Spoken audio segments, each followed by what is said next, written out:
Hello everyone, this is Denise at Something Beautiful Handcrafts, and today's is day 3 of Tour de Fleece. Just wanted to show you quickly how things were going.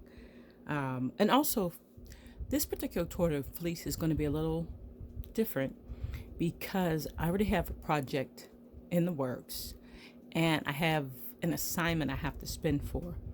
So I'm not going to try to get a lot of yardage out of this particular Tour de Fleece. I'm just participating, basically, to participate, and it's just going to be different. Okay, this is that miscellaneous wool that I've been spinning in like every video, and it's going to be like that because there's still like 8 more ounces of it to go. I got this is maybe half of the 2 bobbins and filled it up as well as I wanted, and I was pretty much done with that last night. So here it goes. I'm going to go ahead and ply up the second half of those bobbins. I have only been able to locate 4 of my 5 bobbins. I'm gonna have to figure out where they're at. I need them to all be on deck for this project. I have some mohair that needs to be spun, but all the wheels are packed up, all the other wheels. And really the only wheel that could handle that mohair would be the Luette because of the size of the hooks on it. I'm not going to get the Luette out of storage, or at least that is my thought about it. I'm not going to get it out of storage. What I'm going to do is spin the fiber at Praxis. Oh, now I've really got that tangled. I'm going to spin the fiber at Praxis using one of their wheels. I don't know what I did here. At any rate, I think that'll work out for the best. There's several Luettes at Praxis, and there might be something else to use there, but that's what I'm going to do for the mohair because it needs to be lock spun. And that's all I can really tell you about the mohair because it is an assignment. I don't really want to give it away. You'll see it soon enough. Okay, now, there we go. We get that started. Because I already started this fiber before Tour de Fleece, I won't be counting any of the yardage for the actual spinning of the fiber, only the plying. Usually, if you're not familiar with Tour de Fleece, usually what you do is you double the count, or I think it's quadruple. I can't remember how the formula works out. But what you're doing is you're counting everything you spun. So you count the singles, and then you count the yardage for the plying. And that gives you your actual total spun yardage.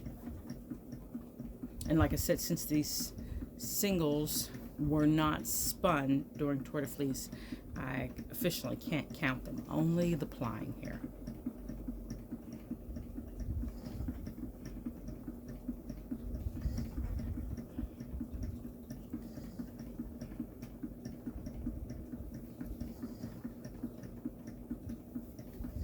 Usually I really like to draw out my plying, and I'll have to show you a full video on that. I think I did like a tiny one. When I do the breed studies, generally I show a pretty good video of me plying. I don't remember if I did one that's just completely plying. And plying is so important. I would say a lot of times when people have yarn that is very twisted, or let's say very energized is the word, polite word we like to use for twisty yarn. It happens in the plying process that the yarn is overly energized, and then people want to yank it or smack it or all the stuff that they do to yarns, or weigh it so that it is straight. And really, if you just ply a balanced yarn, or as balanced as you can get it, then you aren't artificially trying to straighten out yarn. And basically that comes with knowing how much twist you need to put into the fiber, not putting any extra twist, moving smoothly as you're plying, the angle that you're plying at, and treadling. So I'm treadling fast, I'm plying fast. My angle is maybe 45 degrees, but it's even on both sides. I don't have one angle differently than the other. That is a technique you would use. Let's say I was spiral plying. I might hold one yarn slightly, at a different angle than the other yarn, and it kind of creates those spirals. But in this case, that's not what I want. I don't want that at all. So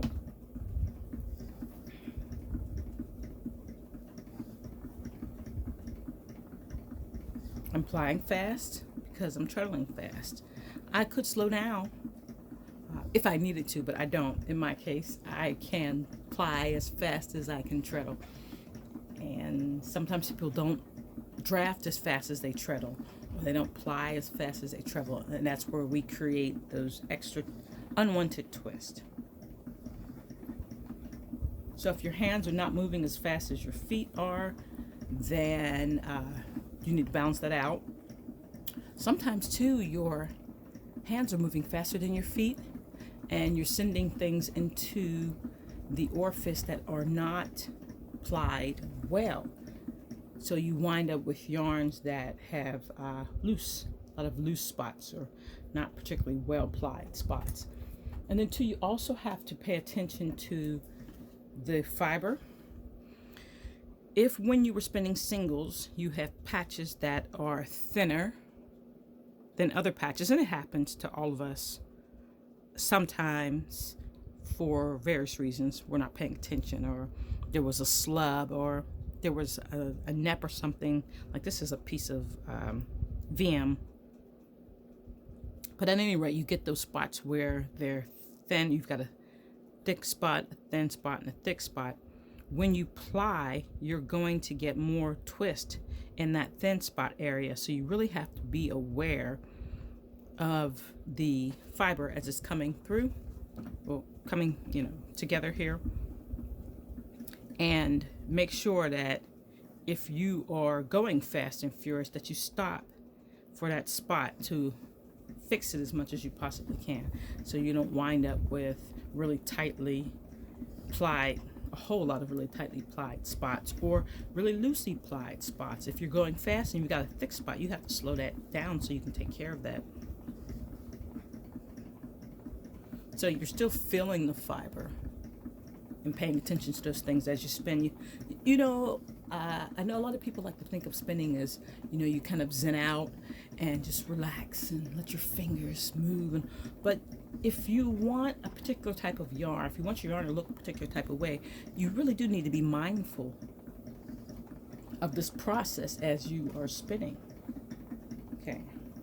I'm still feeling this fiber. I'm still paying attention to what's happening here as I'm plying.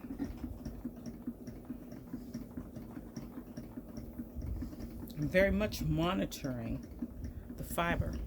If there's something that happened that got past me when I was spinning, I can fix it as I ply. If that means I have to stop and untwist a spot, or stop and twist a spot, remove a nep, whatever needs to happen, it can still be done while I'm plying. You have to get a rhythm. Sometimes it takes me a bit to get my rhythm.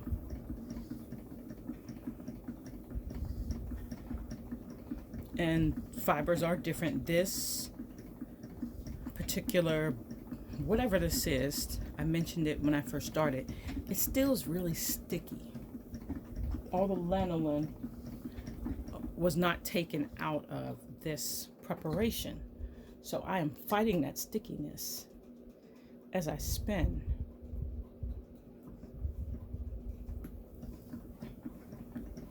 And because of that, I know that this fiber is going to bloom quite a bit when it's washed, because it's only being held down like this because of the lanolin. At the moment it feels like rope, and it's probably not going to get like super soft, but I know that it's going to be softer than this once this lanolin is all washed out.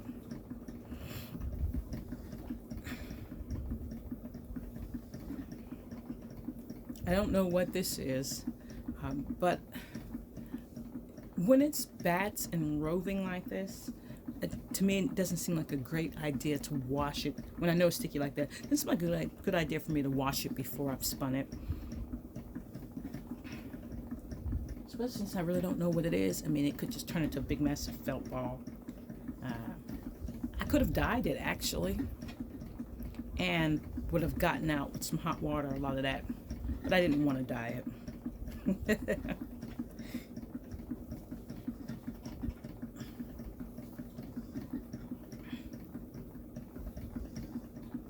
Let me show you where I'm at on these two bobbins down here. So here we go. Oh, that's pretty good. You can see both of them at one time. And I'll have this done by the end of the day. And then I have to decide whether I want to, I think I'm just going to pause this particular project and get that mohair done. So you'll be seeing that mohair in the next couple days.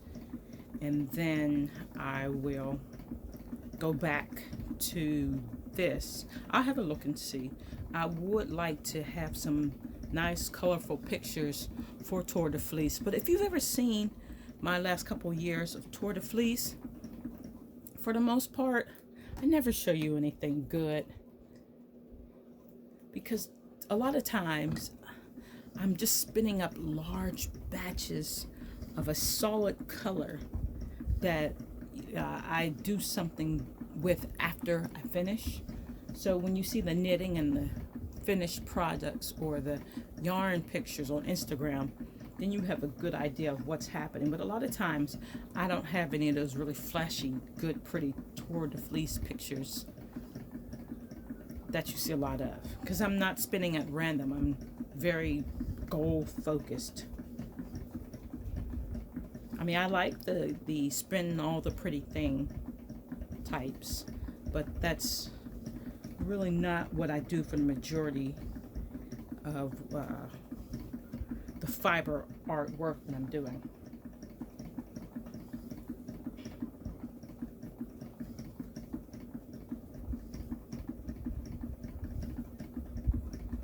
Though I do want to weave I think it's called a rebozo for my Josefina doll. So after I finish spinning the mohair, I might go ahead and spin something for that. Or maybe I'll look at my sock yarns and see what I have to weave for it.